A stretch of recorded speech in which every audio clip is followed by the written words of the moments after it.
ఒకప్పుడు దట్టమైన అడవిలో ధీరవ అనే క్రూరమైన సింహం నివసించింది. అతను చాలా శక్తివంతమైనవాడు, క్రూరమైనవాడు మరియు అహంకారి. అతను తన ఆకలిని తీర్చడానికి అడవి జంతువులను చంపేవాడు. సింహం యొక్క ఈ చర్య అడవి జంతువులకు ఆందోళన కలిగించింది. కొంతకాలం తర్వాత వారిలో ఎవరూ సజీవంగా ఉండరని వారు భయపడ్డారు. అయితే ఒకరోజు వారు తమలో తాము ఈ సమస్యను చర్చించారు మరియు సింహంతో సమావేశం నిర్వహించాలనే నిర్ణయానికి వచ్చారు.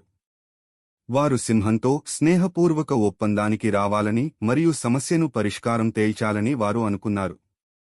ఒకరోజు ప్రణాళిక ప్రకారం అడవిలోని జంతువులన్నీ ఒక పెద్ద చెట్టు క్రింద గుమిగూడాయి. సమావేశానికి హాజరు కావాలని వారు ముగరాజు సింహాన్ని ఆహ్వానించారు. సమావేశంలో జంతువుల ప్రతినిధి, మీ మహిమ, ఇది మా ఆనందం, మేము మిమ్మల్ని మా రాజుగా పొందాము. మీరు ఈ సమావేశానికి హాజరవుతున్నందుకు మాకు మరింత సంతోషంగా ఉంది.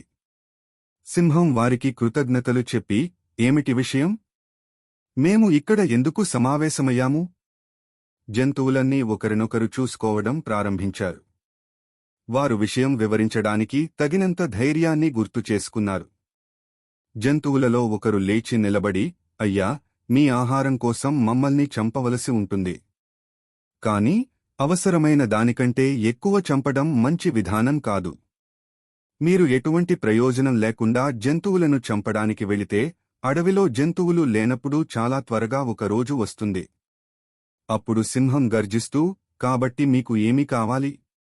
జంతువులలో ఒకరు, మీ ఘనత, మేము ఇప్పటికే మన మధ్య సమస్యను చర్చించాము మరియు ఒక పరిష్కారం కోసం వచ్చాము.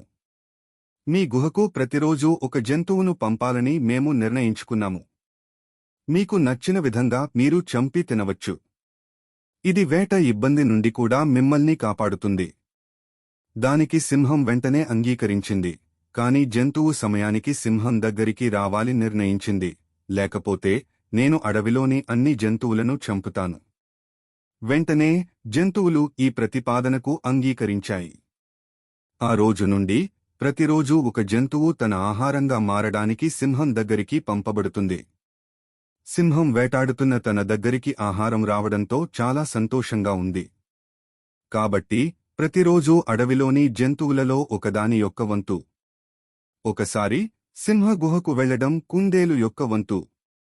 కుందేలు ముసలిది మరియు తెలివైనది. కుందేలుకు వెళ్లడానికి ఇష్టపడలేదు, కాని ఇతర జంతువులు దాన్ని వెళ్లమని బలవంతం చేశాయి.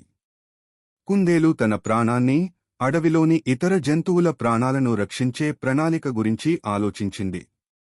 అతను సింహం వద్దకు వెళ్లడానికి కొంత అదనపు సమయాన్ని తీసుకున్నాడు మరియు సాధారణ సమయం కంటే కొంచెం ఆలస్యంగా సింహ గుహకు చేరుకున్నాడు.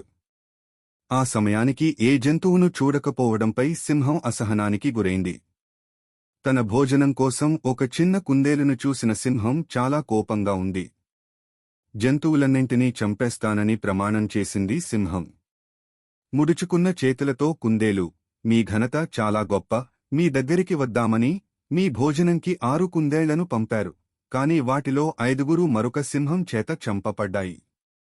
అతను అడవి రాజు అని కూడా పేర్కొన్నాడు. సురక్షితంగా ఇక్కడికి చేరుకోవడానికి నేను ఏదో ఒక విధంగా తప్పించుకున్నాను. సింహం తీవ్రమైన కోపంతో గర్జించింది, అసాధ్యం, ఈ అడవికి మరొక రాజు ఉండకూడదు. చెప్పండి, అతను ఎవరు? నేను అతన్ని చంపుతాను. నువ్వు అతన్ని చూసిన ప్రదేశానికి నన్ను తీసుకుని వెళ్ళు.